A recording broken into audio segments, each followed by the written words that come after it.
I came face to face with the woman my husband had never been able to forget. She was gentle, beautiful, and had remained unmarried all her life. I recognized it instantly. The assignment she submitted bore the unmistakable touch of my husband, Elliot Harrington. It was his work, one of his most cherished pieces, something he had never shared with anyone. So they had never truly been apart. For over 3 decades they had been secretly seeing each other behind my back. Together they even ran an art gallery. I lowered my head, staring at my rough, calloused hands, and tears welled up in my eyes. Their 30 years had been filled with passion and romance. Mine had been spent tending to the daily grind of life. And suddenly I realized, I didn't want to keep living the rest of my years like this. 65 years old. For most of my life I had stayed home tending to my family, raising my son until he had families of his own. Only recently had I found a sliver of time that was entirely my own. So I signed up for an oil painting class at the Lifelong Learning Institute. I thought even in my later years, perhaps I could cultivate a shared hobby with my husband. At the registration entrance, a poised and elegant woman stood with an air of quiet grace. Time had been unusually kind to her. Her hair was completely silver, yet her complexion was radiant, her presence striking. She was the kind of woman who had been cherished her whole life, never having to expend unnecessary effort just to get by. "Excuse me, is this where I sign up for the oil painting class?" Before I knew it, I had stepped forward, inexplicably drawn to her, compelled to speak. Maybe deep down I had always longed for a life like hers, unfettered, effortless, untouched by exhaustion. She turned toward me with a warm, gentle smile. "Yes, this is the painting class. That means we're classmates now. I'm Eleanor, nice to meet you." There was an openness about her, a natural charm that made it impossible not to like her. And just like that we became friends. I spent the entire day in her company and it was pleasant. By evening, as we stood outside the campus gates, Eleanor turned to me. "Would you like to grab a quick bite? Maybe go for a spa session after?" I quickly shook my head, a deep, ingrained sense of inferiority washing over me. "I still have to get home and make dinner for my family. But thank you for the invite." The moment the words left my mouth, I felt like a foolish, embarrassed child, clutching my worn black tote as I hurried away. As I turned my back on her, my entire body trembled. The tears I had been holding back finally spilled over. I had seen Eleanor before, just a week ago when I first visited the Lifelong Learning Institute. That day she had been turning in an assignment to our painting instructor. She introduced it as a piece painted by her longtime boyfriend, which she had carefully copied. It was so well done that the instructor showcased it to the entire class.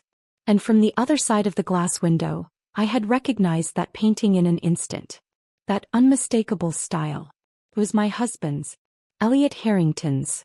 One of his most treasured works, one he had never displayed to anyone. Decades of marriage had forged an unspoken understanding between us, and yet, it was in that very moment that I was confronted with a cruel, undeniable truth. My heart twisted painfully in my chest. As if that weren't enough, amidst the class's applause and encouragement, Eleanor had gone on to share the love story between her and this mysterious man, one that had lasted for over 30 years. How ironic. Because the man in her story was the same man I had devoted my entire life to since I was in my 20s. And now here I was, forced to listen as another woman recounted the passionate, enduring love she shared with my husband. A sharp, uncontrollable tremor ran through my body. My nerves seized, my muscles spasmed, and a suffocating rush of blood surged to my head, making me lightheaded with pain. I wasn't ready to accept it. So today I came back. I enrolled in the class. I sat next to Eleanor. I needed to see her up close. And yet, after spending just one day with her, it felt as though a crushing weight had been dropped onto my chest, pressing the life out of me. Despair swallowed me whole. Whatever last, foolish illusion I had held about Elliot shattered completely. By the time I got home, Elliot was in his studio working.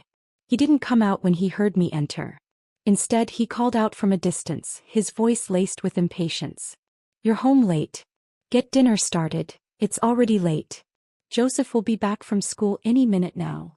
I stood in the living room looking through the crack of the studio door.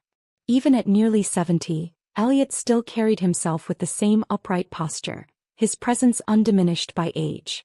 His skin had loosened, but his sharp, chiseled features remained striking. There was a confidence in the way he wielded his brush, a passion that could draw people in, make them lose themselves in him completely. When I didn't respond, he called out again, this time more impatient. What are you standing there for? Did you not hear me? Do you want your son to come home after a long day of work with no dinner on the table? Or should Joseph finish his homework on an empty stomach? I tore my gaze away and looked around the vast living room. The walls were adorned with family portraits, photographs of us over the years, and oil paintings Elliot had done for the family.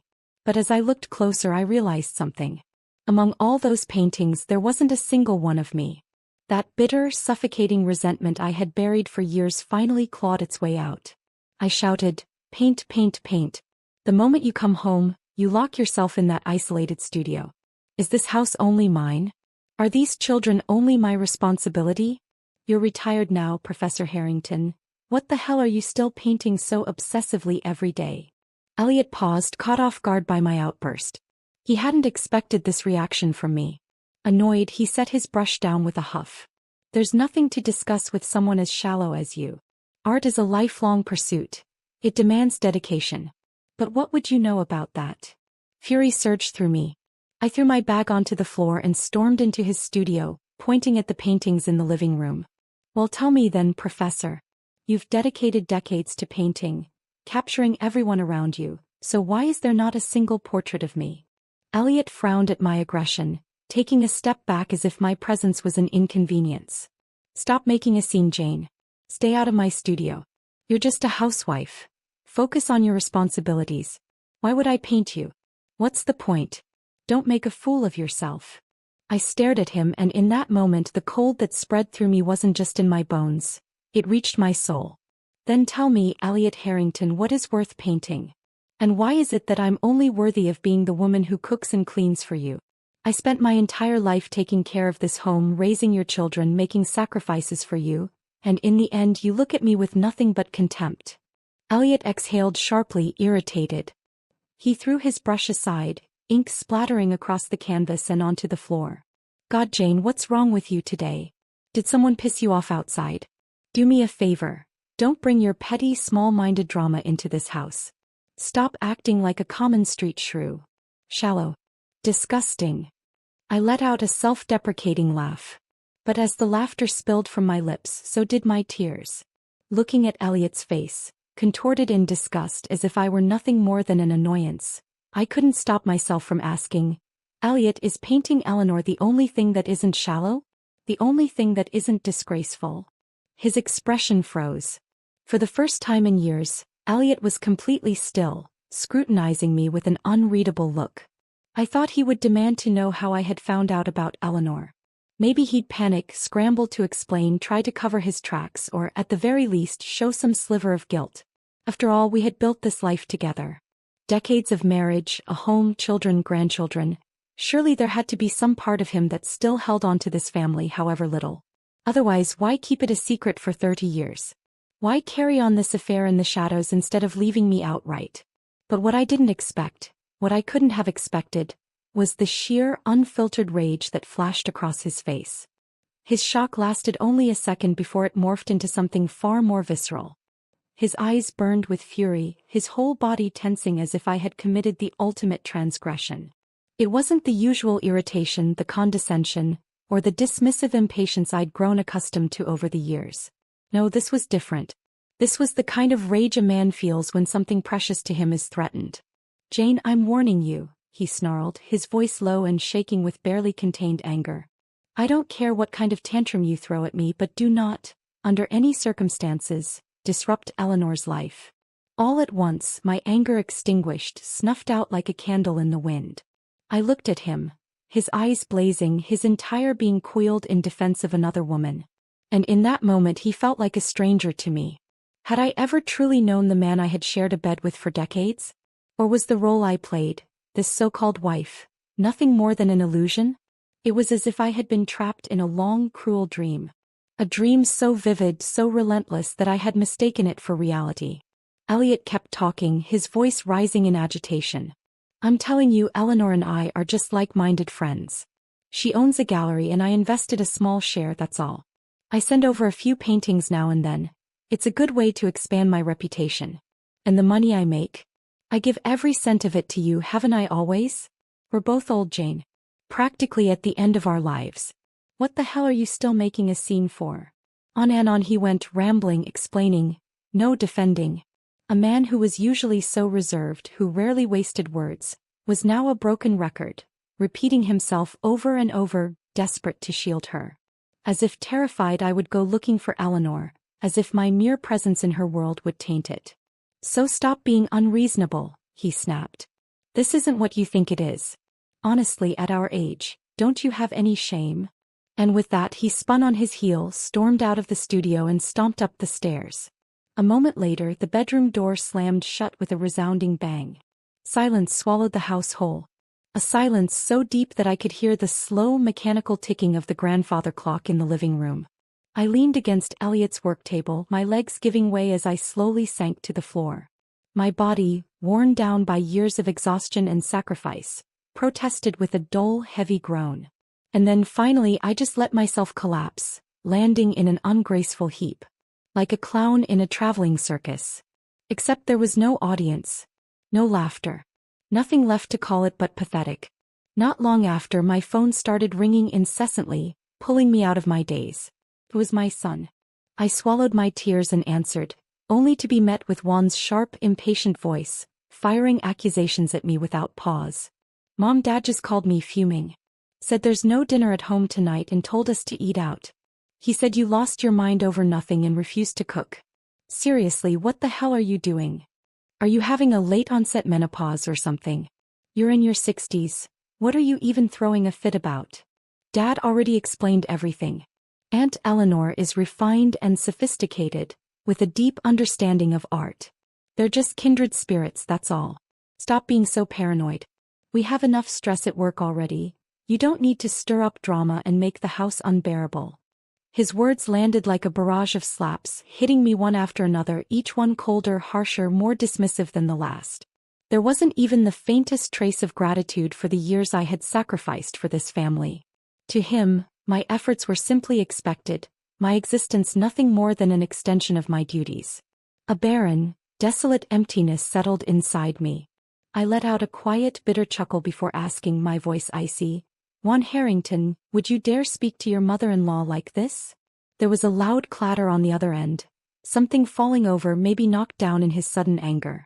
His voice shot up, furious. Mom, if you're sick, go see a doctor. If you're feeling unwell, go take a nap. What the hell does my mother-in-law have to do with this? She's a successful businesswoman, she's running a company right now. What do you have to compare to that? And then click. He hung up.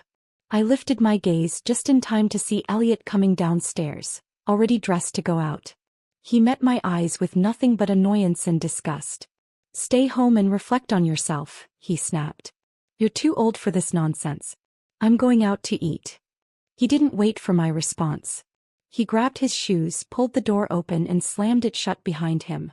The house fell silent again. I exhaled shakily and glanced at the counter. His heart medication sat right there. He'd forgotten it in his rush to leave. Even with the lingering fire of anger still burning in my chest, my hands moved on instinct, grabbing the bottle as I hurried after him. Just as I reached for the door handle, I heard his voice outside. He was on the phone. My old hag at home lost her damn mind today, he muttered, his tone filled with irritation. Eleanor, I hope she didn't scare you. Pause. Then he let out a relieved sigh. You don't know who she is? Good. It's better that way. Just some crazy old bat who spends her life cooking and cleaning. Nothing worth knowing. My grip tightened on the doorknob. He chuckled lightly. Anyway, I haven't eaten yet. Have you? If not, I'll swing by the gallery and we can go over the plans for the fall exhibition. The car engine roared to life and with a loud, grating rumble, Elliot drove off. I stood frozen in the hallway, the cold creeping through my limbs, settling into my bones. The last remnants of hesitation, of attachment, of foolish longing, vanished. In my clenched hand, the bottle of heart medication dug into my palm, its edges pressing deep into my skin. Just then my phone screen lit up with a new message. It was from Joseph, my grandson. Grandma, Dad said you and Grandpa had a fight. You better stop. If Grandpa gets really mad and doesn't want you anymore, you're gonna be in big trouble. A child's words. Innocent. thoughtless. But they revealed a truth sharper than any blade. Even in a child's mind, a grandmother with no job, no independence, was nothing more than a disposable servant. A housekeeper attached to grandpa. Easily discarded. Numbly, I turned back inside, walked up to my desk and opened my laptop. Marriage certificate. Financial records. And finally, the divorce agreement. I printed out the finalized divorce agreement and placed it neatly on Elliot's desk. Then I packed a few of my belongings and left for the apartment I had purchased years ago as an investment before I got married. What was once a pristine, modern space had aged into something worn and neglected. It took me quite some time to clean it up, but when I finally lay down on the bed, I couldn't help but think, had my life turned out the same way? Had I too lost all traces of who I once was? My phone buzzed constantly, filled with missed calls and messages. Elliot 1. Every single one of them held the same accusations.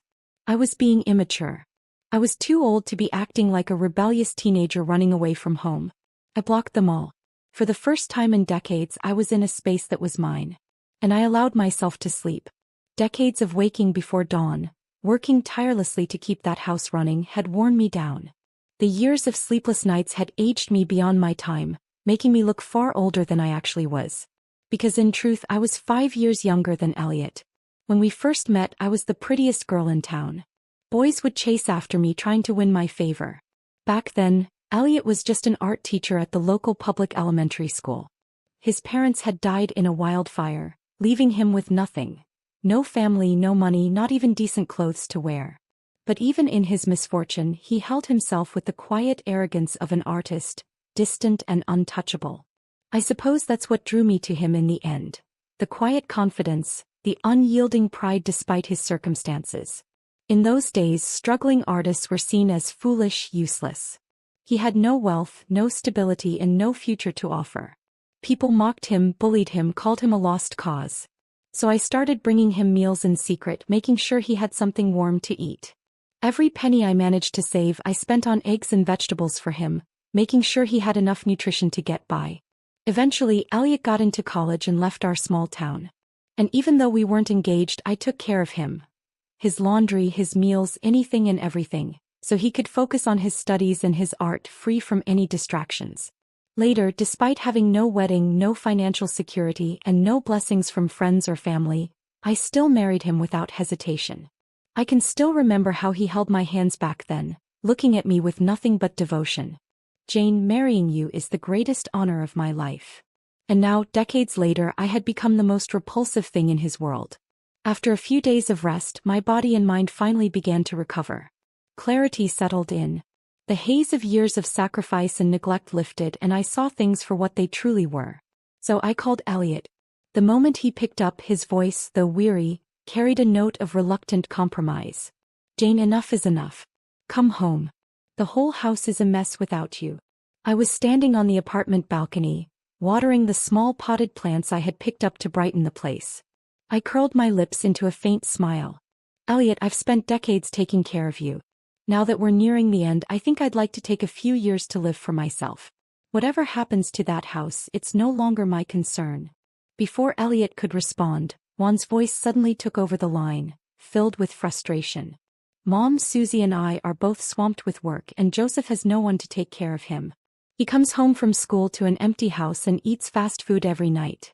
Dad doesn't even have clean clothes to wear. The place is a disaster. Just stop already and come back. I lowered my gaze, looking at my hands.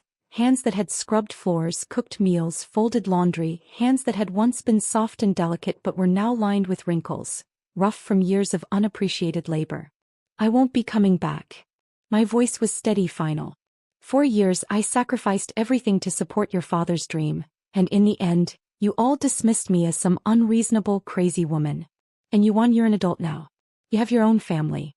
You, more than anyone, should understand how hard it is to keep a household running. You should know how exhausting it is to take care of others.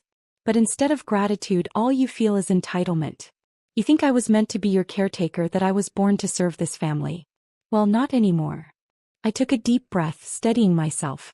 From now on, unless it's absolutely necessary, don't contact me. I've spent my whole life living for others.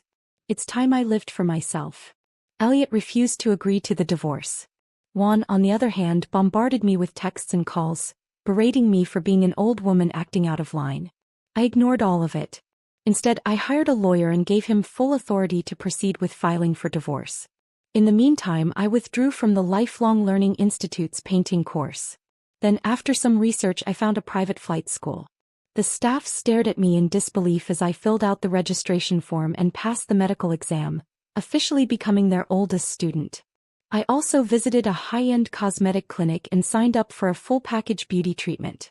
Then I enrolled in floral arrangement and tea ceremony classes, things I had always been interested in but had never allowed myself to pursue. For the first half of my life, even as Elliot's career flourished and our family never lacked financial stability, I had always been harsh on myself. I scrimped and saved, ensuring that every penny went toward my family's needs instead of my own. I poured every ounce of love and patience into taking care of everyone. And now, looking back, I realized just how foolish I had been.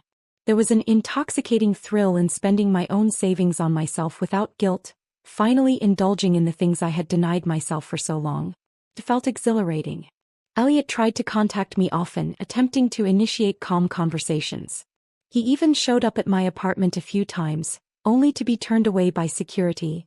I had already informed the property management to deny him entry. I gave him no chance to disrupt my new life. I was too busy building the one I deserved. My schedule filled up rapidly. Every day was full, purposeful, joyful. I even joined a yoga class and started shedding the weight I had carried for years. Through these new experiences, I met incredible people, like-minded, independent, and full of life. We spent our afternoons sipping tea, playing poker, and exchanging stories about rediscovering ourselves. We traveled on a whim, packing up and heading out to experience the breathtaking beauty of the world. Elliot remained uncooperative about the divorce. With no agreement in sight, I sat down with my lawyer to discuss moving forward with the lawsuit. But before I could take the next step, an unexpected visitor arrived. Susie, Juan's wife. She stood in the doorway of my newly refreshed apartment, her gaze sweeping over the cozy, well-maintained space and the fragrant flowers blooming on the balcony. She let out a long sigh. I met her eyes with indifference and asked, "Susie, are you here to convince me to go back and be your unpaid servant again?" She blinked, startled by my bluntness. For a moment she said nothing. Then slowly she shook her head. "At first, maybe. But Jane, the moment I saw you today, I changed my mind." Her voice was quiet, almost introspective. "You're nothing like the woman I've known all these years. And now I think I finally understand why you made this choice." Her words caught me off guard. For the first time in a long while, I felt something stir within me. After a pause, my voice softened. "Dear, we probably won't see each other much in the future. But if you ever truly need help, if it's a financial issue, go ask Elliot. Tell him to hire a real housekeeper. Because as of today, this free maid is officially retired." Another quiet week passed. That afternoon, after finishing my beauty treatment, I returned home only to find two people waiting outside my building. As if sensing my arrival, they both turned toward me at the same time. Eleanor stood there, still as poised and elegant as ever. There was no hostility in her gaze, no condescension, just a serene, knowing smile as if nobility was carved into her very bones. And beside her, Elliot. He looked nothing like the confident professor he once was. He stood at her side, subdued and meek like a docile house cat. The moment he saw me, Elliot froze. He took in my appearance, visibly startled, as if he hadn't expected my transformation to be so drastic. It took him several long seconds to be sure it was really me, and then, in a sudden rush, he stepped forward. His hands gripped my shoulders with urgency, and for the first time in years, his aging face was filled with longing, even desperation. "Jane, finally. I've been waiting for you. I came here just to see you." I studied him. His pants had oil stains, his shirt was wrinkled, clearly unpressed. He had not been doing well. But the most surprising thing? I felt nothing. Not pity. Not anger. Not the remnants of love. Just nothing. "And why exactly are you looking for me?" My voice was distant, detached. The Jane who once revolved around this man, who had spent her life devoted to him, was long gone. Elliot stiffened at my indifference, his grip faltering. For the first time he looked embarrassed. It took him a moment before he finally spoke, nearly pleading. "Please, Jane, don't be mad anymore. The house can't function without you. This is about Eleanor. I brought her with me today on purpose. She can explain, she'll tell you herself that there's nothing improper between us. Would that help? A laugh almost escaped me. I pried his hands off my shoulders, slowly and deliberately. Elliot, whatever is between you and me has nothing to do with anyone else. And let me be clear, Eleanor is not the reason I want to leave you. But he wouldn't give up. I know I was wrong, he rushed on. I'll help you out more around the house, I promise. Let's stop fighting. We've been together for so long, Jane. At our age, getting divorced now would just make us a laughingstock. Let's go home. This time I really did laugh. Help me with the housework? I repeated, tilting my head. Listen to yourself. You say it like housework was always my job and you're simply doing me a favor by helping me. Did it ever occur to you to ask, why was that my responsibility in the first place? Elliot's face darkened. He was beginning to lose his patience. Jane, I came here myself to find you. What more do you want? I said I'd share the housework. I said I'd be more understanding. What else do you want from me? Enough is enough. I stared at him, expressionless. Suddenly I felt exhausted. I had no interest in explaining anything to him anymore. Just then Eleanor, who had been silent the entire time, gently tugged on Elliot's arm. That's enough, Elliot, she said, her voice soft but firm. Calm down. Let me talk to Jane. And to my complete surprise, the man who had been arguing with me just seconds ago immediately backed down. Like a well-trained pet. He actually listened to her. Eleanor stepped forward, facing me with the quiet confidence of someone who had never had to explain herself to anyone. She wore a silk dress that clung to her with effortless grace, exuding the kind of wealth that never had to be flaunted. She met my gaze with composure, with ease, as if she had nothing to feel guilty about. Jane, she said smoothly, we were classmates once. And for at least one day we were friends. Would you do me the courtesy of a conversation? In the cafe next to my apartment, the two of us sat across from each other, two old women facing off in quiet confrontation. The silence stretched between us for several minutes before Eleanor finally broke it. She absently tucked a stray wisp of hair behind her ear, her smile graceful, polished. I think you may have misunderstood my relationship with Elliot, she began lightly. Perhaps once in our youth we felt something more than friendship. But that was a fleeting moment long ago.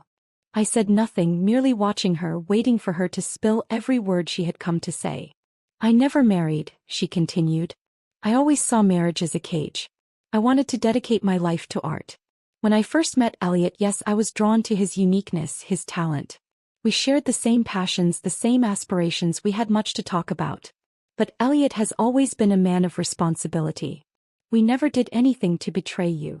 A sudden laugh escaped me, sharp and unrestrained, cutting through her carefully curated narrative. And what exactly counts as a betrayal? I asked, tilting my head. Is it only when bodies intertwine? Does it mean that as long as you didn't cross that final line, I should swallow my grievances and accept the fact that for decades, Elliot's heart was never truly with me? Eleanor's smile faltered just slightly, the warmth in her expression turning stiff and unnatural. That's not what I meant, she said, her voice still smooth but noticeably more cautious. I only wanted to clarify things for you. I shook my head. My tone was calm, unbothered. You don't need to. The truth is I don't care anymore. Whether you two spent 30 years exchanging nothing more than words or whether it went beyond that, none of it matters to me. What I resent isn't that you existed in his life. It's that I wasted so many years of mine on a man who was never worth it. I leaned back, watching her carefully. And let's be honest, you, Elliot, even my own children, you all struggle to understand why I'm choosing to walk away so late in life. You think I should just endure it, let things stay as they are. But the thing is, Eleanor, I don't need your understanding. I don't need anyone's validation. I just refuse to leave this world carrying regrets. I want to find the me I lost. Eleanor had already regained her composure, smoothing over whatever crack had briefly appeared in her polished facade. Jane, she said, still smiling, if you truly didn't blame him, we wouldn't be having this conversation. You wouldn't be so angry. That's why I'm explaining, so you understand there was nothing improper between us.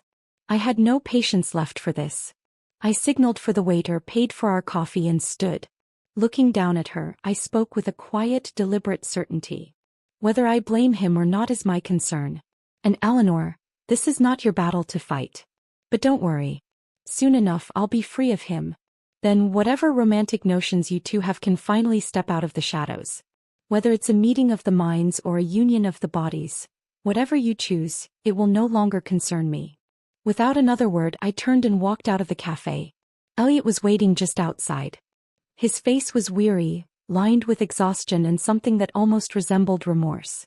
As I passed he reached out instinctively trying to grab my hand. I sidestepped him with ease. Eleanor soon followed, slipping naturally to his side. The two of them stood together, framed against the setting sun.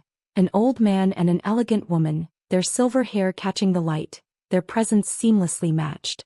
At a glance they looked perfect together. The same selfishness. The same pretense. The same carefully crafted illusion of refinement. I turned to Elliot one last time, my voice steady, unwavering. Elliot Harrington, you're almost 70 years old. You've spent a lifetime lying to yourself.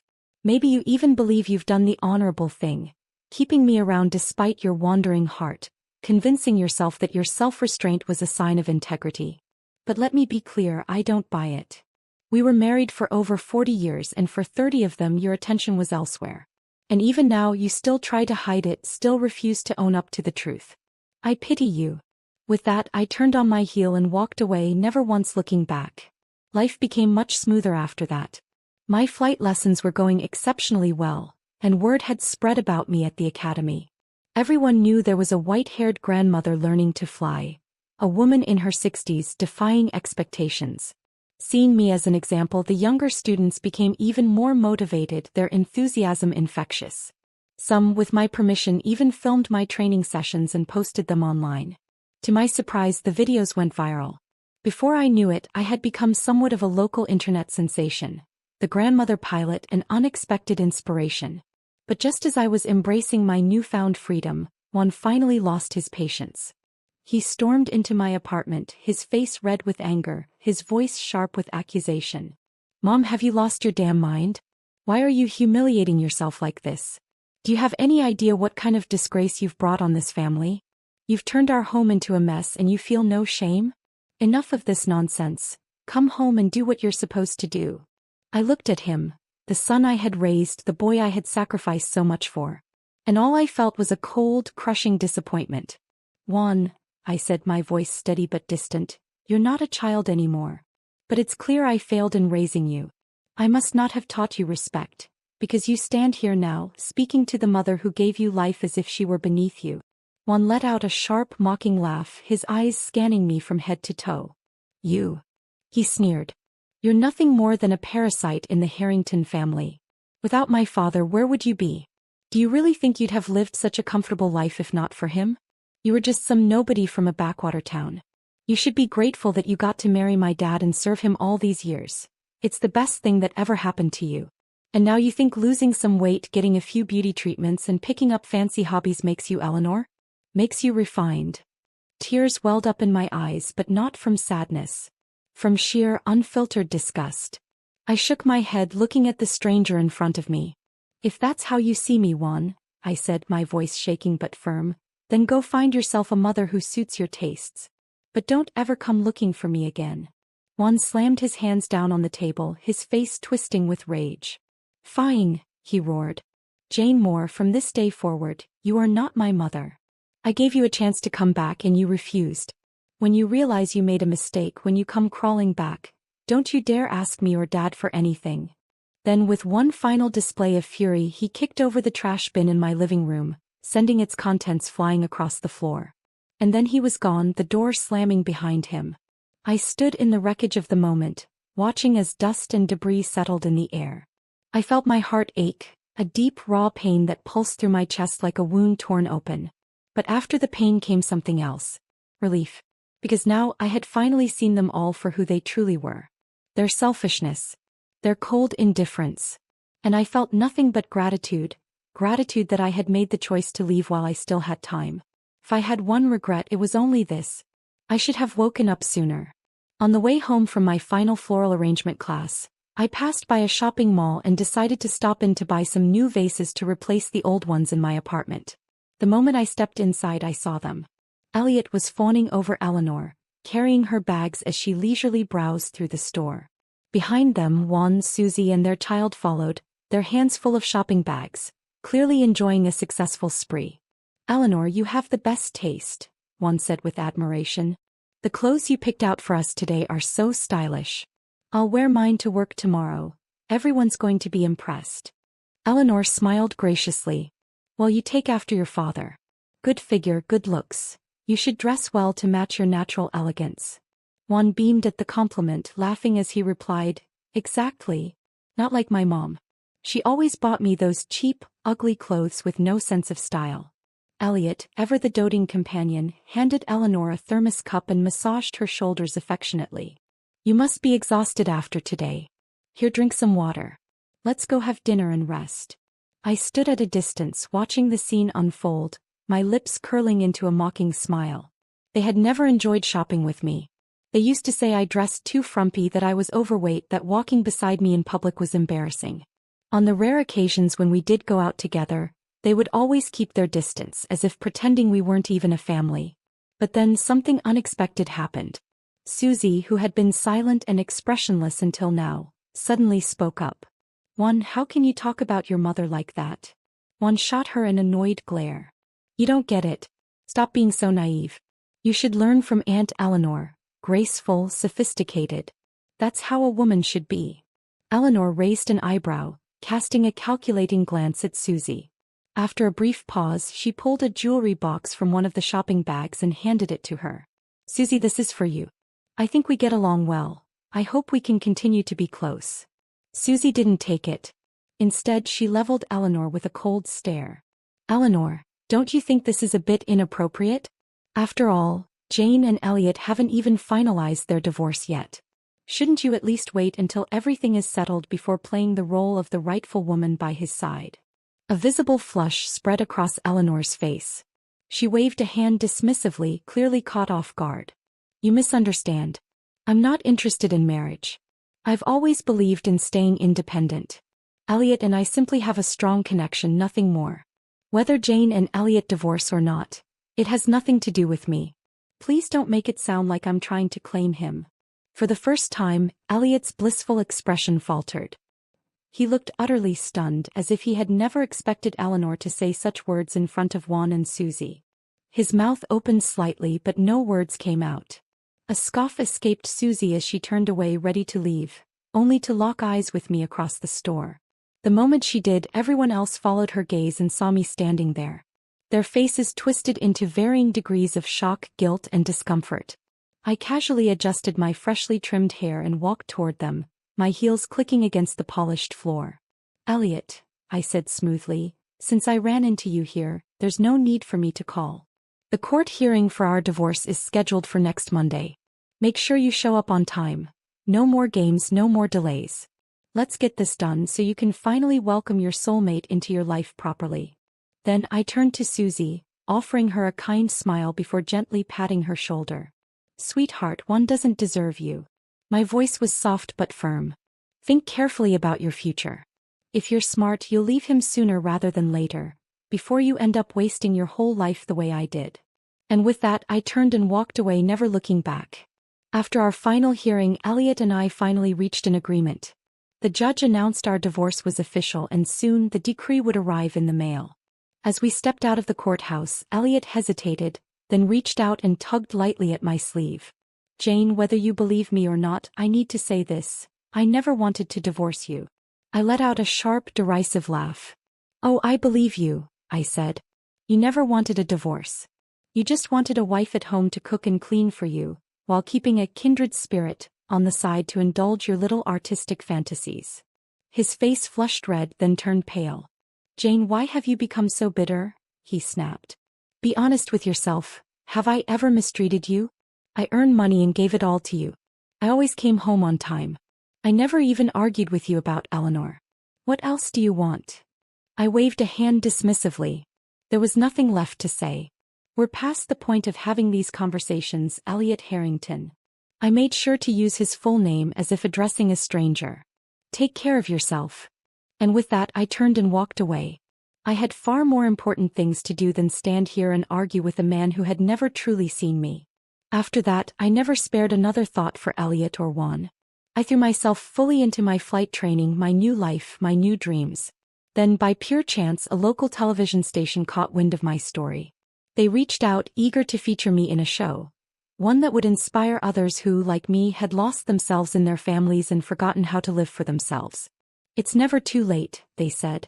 I loved the idea. So I agreed. The program aired soon after, breaking records for its time slot. And there I was, an old woman in a sleek flight suit, headset on, sunglasses glinting as I soared through the open sky. The flying wasn't particularly difficult, but it was enough. Enough to earn admiration, enough to make people take notice. Soon the internet was flooded with comments calling me Blue Sky Grandma.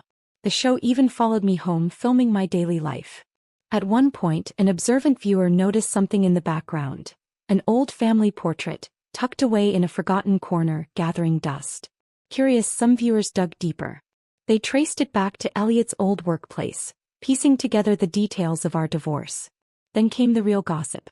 Former students spoke up. Apparently, even before the divorce, it was common knowledge that the prestigious Professor Harrington spent a great deal of time with a mysterious lady in his art studio. Hand in hand they would paint together, two souls lost in their own world. From there, it didn't take long for the internet to find Eleanor and her gallery.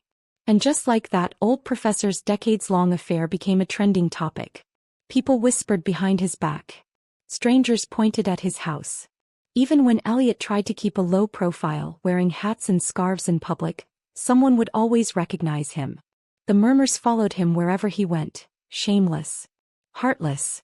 Betrayed the woman who stood by him for decades. Eleanor was the first to crack under pressure. She stepped in front of a camera, tears shimmering in her eyes. Elliot and I are nothing more than friends. We have never done anything immoral. I would never interfere in a married man's home. Please stop the accusations. I welcome scrutiny, I have nothing to hide. But no one believed her. People had already seen through her carefully chosen words. The way she twisted the truth without outright lying. The backlash was relentless. Her gallery soon lost business. Clients stopped coming. Investors backed out. Within months she had no choice but to shut it down. Unable to bear the scrutiny any longer, Eleanor quietly packed her bags, preparing to leave the city. But even at the airport someone spotted her. And that's when he appeared. A bystander filmed it all. The moment Elliot, looking more haggard than ever, rushed to stop her. The video hit social media within hours. Eleanor, you can't just leave, Elliot pleaded, desperation in his voice. What about me? I divorced Jane for you. Soon all of this will blow over. No one will care anymore. We can finally be together. Eleanor wrenched her arm out of his grip, her expression twisting with disgust. You used to be elegant, she sneered. You dressed well, carried yourself with dignity. But look at you now. Unkempt. Filthy. Pathetic. And with that she walked away, leaving Elliot standing there, stunned, as if she had just shattered his entire world. I closed the video with a flick of my finger, indifferent. Instead, I turned my attention back to the flowers on my balcony, adjusting their placement in the afternoon sunlight. Then a new message popped up on my phone. From Susie. Mom, I'm filing for divorce from Juan. I don't want my son growing up with him as a role model. I let out a quiet chuckle, then typed back a single word. Good. The years passed and Elliot searched for me countless times. I never saw him. Juan reached out frequently as well, saying he regretted everything and hoped I could forgive him. Each time I only gave him the same response. If you truly regret it, then provide well for Susie. Be a responsible father. My life was peaceful, fulfilling. Another year went by. Then unexpectedly, Elliot, who had always been in good health, suffered a stroke. The news reached me while I was in the middle of a business meeting with my flight academy instructor, discussing a promotional partnership. I had been chosen as their brand ambassador, and together, we were preparing to launch a full-scale industry chain. At long last, even in my later years, I had my own career. Still, out of the history we once shared, I made time in my schedule to visit him at the hospital. When I arrived, Elliot lay in bed, his once sharp features distorted by illness. His mouth sagged, saliva pooling at the corner of his lips. Even speaking was beyond him now, he could only manage garbled, incoherent sounds. I bent down looking at him. Once he had been a proud and passionate artist. The man I had once loved so deeply, the man for whom I had given everything. Now his arrogance had vanished. His gaze was vacant, dull, his mouth twisted in frustration as he struggled to form words. Time spares no one, least of all those who must finally reap what they have sown. I stood there in silence, memories flashing through my mind. The young man I met in our small town, the sacrifices I made so he could pursue his dreams, the family we built together, his rising success, his growing reputation. Me. I had spent decades running a household, supporting him, believing in him, only to realize in the end that I had been nothing more than a shadow in his life. Yet as I looked at him now, frail, broken, alone, I felt no hatred, no satisfaction, only closure. With a quiet sigh, I reached into my bag, took out a clean handkerchief and gently wiped the saliva from his chin.